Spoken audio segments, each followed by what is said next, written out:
আসসালামু আলাইকুম, welcome to my সামিস cooking recipe চ্যানেলে।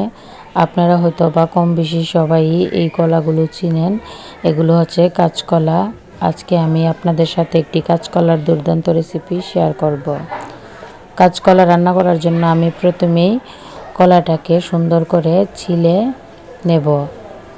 কলার খোসা যখন ছাড়াবেন তাহলে অবশ্যই একটু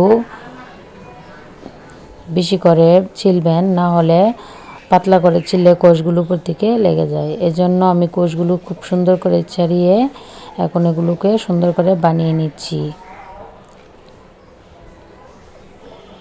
যে দেখুন আমি এরকম সাইজ করে বানাচ্ছি। আপনারা যে মাছ দিয়ে রান্না করবেন সেই মাছের সাইজ অনুসারে বানাবেন। আমি আজকে ছোট মাছ দিয়ে রান্না করব, সেজন্য এগুলো ছোট ছোট করে কেটে নিয়েছি। এখন এগুলোর মধ্যে যাতে কোষ বের হয়ে কালো না হয় এর জন্য একটু লবণ আর হলুদ মাখিয়ে পানিতে কিছুক্ষণ ভিজিয়ে রাখবো। এতে করে আর কোষ বের হয়ে কলাটা কালো হবে না। এখন আমি এর মধ্যে একটু পানি দিয়ে এটাকে একটু ভিজিয়ে সুন্দর করে ধুয়ে নিয়ে আপনাদেরকে দেখাচ্ছি। এভাবে যদি আপনারা লবণ হলুদ দিয়ে দেন তাহলে দেখবেন কলাটা কোষ বের হয়ে কালো হবে না এবং খুব সুন্দর হবে। যে দেখুন একদম কালো হয়েছে না, খুব সুন্দর করে আমি কলাগুলো ধুয়ে নিয়েছি।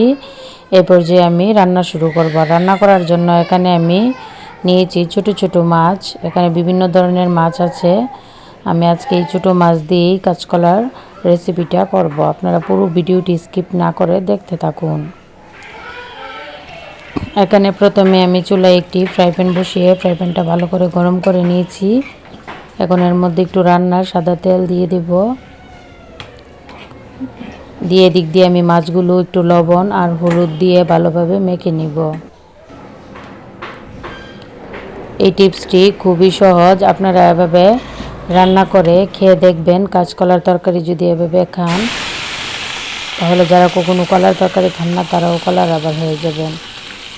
এই যে আমি তেলটাকে সুন্দর করে গরম করে এখন মাছগুলো সুন্দর করে ভেজে নেব।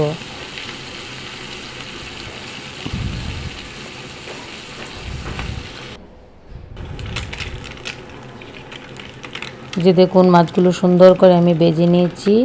এখন আমি এগুলো নামিয়ে নেব।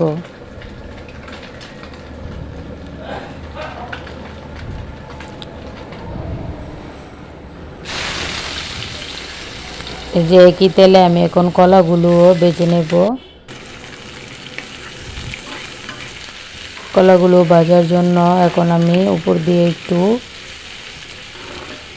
হলুদ আর একটু লবণ দিয়ে দেব।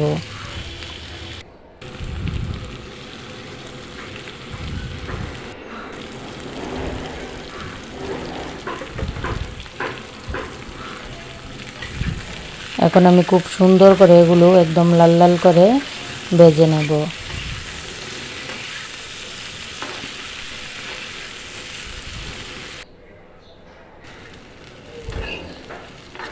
এই যে দেখুন আমি খুব সুন্দর করে কলাগুলো ভেজে নিয়েছি। এখন এগুলো আমি নামিয়ে নেব।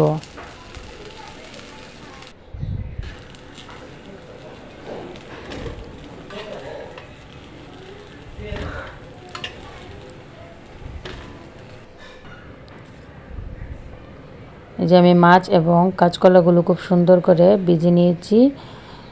এখন আমি এগুলো রান্না করব। রান্না করার জন্য আমি প্রথমে চুলায় একটি কড়াই বসিয়ে দিয়েছি। এখন এর মধ্যে আমি একটু রান্নার তেল দিয়ে দিব। তেলটা গরম হয়ে গেছে। এখন এর মধ্যে আমি দিয়ে দিব পেঁয়াজ।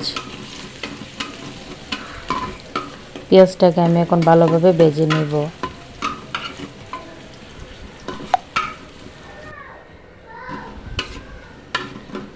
যে দেখুন পেঁয়াজটাকে আমি ভালোভাবে ভেজে নিয়েছি। এখন এর মধ্যে দিয়ে দিব একটু পানি। দিয়ে একে একে করে সব ধরনের গুঁড়ো মশলা আমি এখন দিয়ে দিব। প্রথমে দিয়ে দিব স্বাদ মতো লবণ,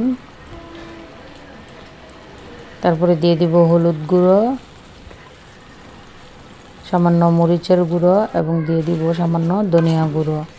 ধনিয়া গুঁড়োটা কম দিয়েছি, কেননা যদি বেশি দেয় তাহলে কলার তরকারিটা কালো হয়ে যাবে। যে দেখুন আমার মশলাটা খুব সুন্দর করে আমি কষিয়ে নিয়েছি। এখন এর মধ্যে আমি ভেজে রাখা কাঁচকলা এবং ছোটো মাছগুলো দিয়ে একটু ভালো করে কষিয়ে নেব।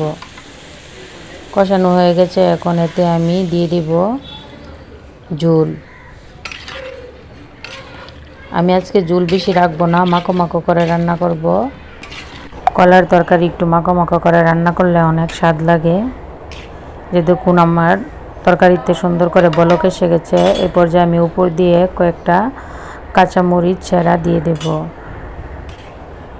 দিয়ে আবারও আমি কিছুক্ষণ রান্না করে নেব। যে তরকারিটা খুব সুন্দর করে রান্না হয়ে গেছে, এখন উপর দিয়ে আমি একটু জিরা গুঁড়ো দিয়ে দিচ্ছি। দিয়ে আমি আর বেশিক্ষণ রান্না করব না, একটু রান্না করে নামিয়ে আপনাদেরকে দেখাচ্ছি। এই যে দেখুন কতটা সুন্দর হয়েছে কাঁচকলার রেসিপিটা, একদম সুন্দর এবং মাখো মাখো হয়েছে। আপনারা